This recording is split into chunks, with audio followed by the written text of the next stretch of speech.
In a new book, obviously written by a Gen Xer when I read you the title, Jeff Gordinier wrote, "X saves the world, how Generation X got the shaft but can still keep everything from sucking."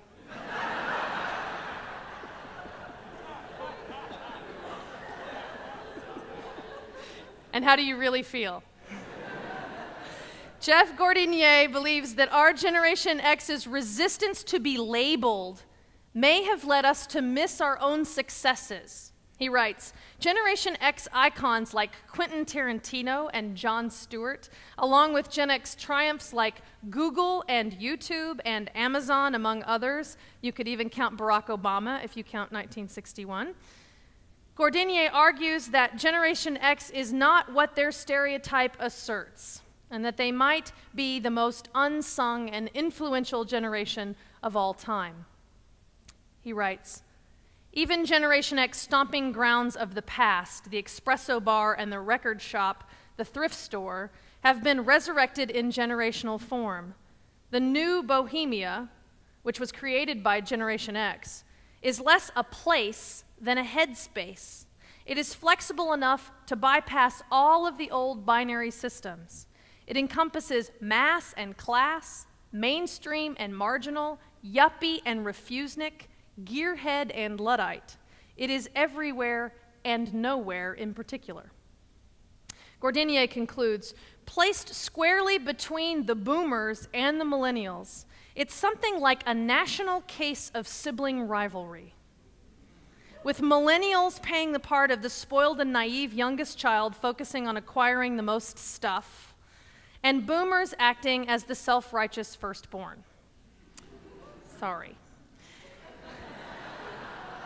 Generation X has been quietly responsible, he says, for making an incredible impact without the hype of boomer mythology. He loves to point to Steve Jobs, where Steve Jobs does anything and everyone says, that's Steve Jobs, he's a boomer. Instead, Generation X looks dead on at suffering, and we still engage in change. Now, with this frame of mind of the family, let me say that the writers in the book that we wrote are not as dismissive of those who've come before us, nor those who come after us, as Gordinier suggests. But I do believe that the idea of all of these generations existing in the same family has merit. The writers in our book are leaders in our movement.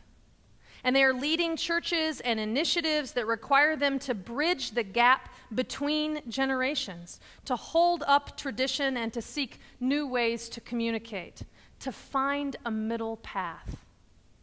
And in a sense, not only is Generation X somewhat predestined by our middle child syndrome to be bridging leaders and peacekeepers of our faith, Unitarian Universalism is itself somewhat of a Generation X stage. And so we may have something to learn by examining Generation X about our current role as a church in the movement right now, and something to learn about our role as Unitarian Universalists in the world. So who are Generation X ministers?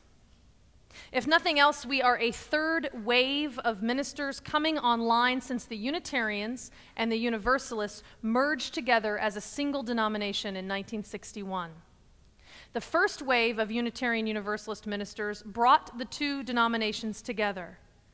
The second wave made that merger stick, for as history reminds us, it was not a foregone conclusion.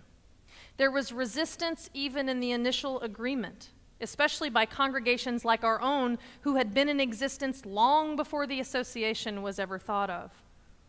Those in the first wave of Unitarian Universalist ministers had previously either been Unitarian or Universalist, and many continued to be identified as such. Outnumbered by Unitarians nearly 5-1, many Universalists feared being assimilated and forgotten in the vast differences of theology and class and tradition.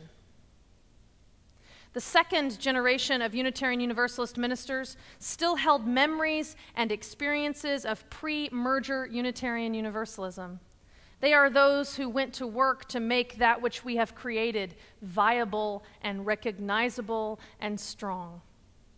Both of these generations of ministers still dominate our ministerial ranks and leadership. And now comes a third wave of ministry. While the first and second waves of Unitarian Universalist ministers are members of the silent and baby boom generations, the third wave is the first to include Generation Xers as a significant presence. While we have been written off by sociologists as a generation hopelessly damaged by too much television and consumerism and broken families, among other breakdowns in our social fabric, we Generation Xers have not allowed ourselves to be dismissed so easily and are now taking up positions in leadership and professional life. And we tend to do things differently, as our mentors tell us. There are books and websites focused on trying to figure us out as employees, as consumers, and as worshipers. And we are now being described by Christian Century as leading the way in what may be the most hyper-institutional movement in the church today.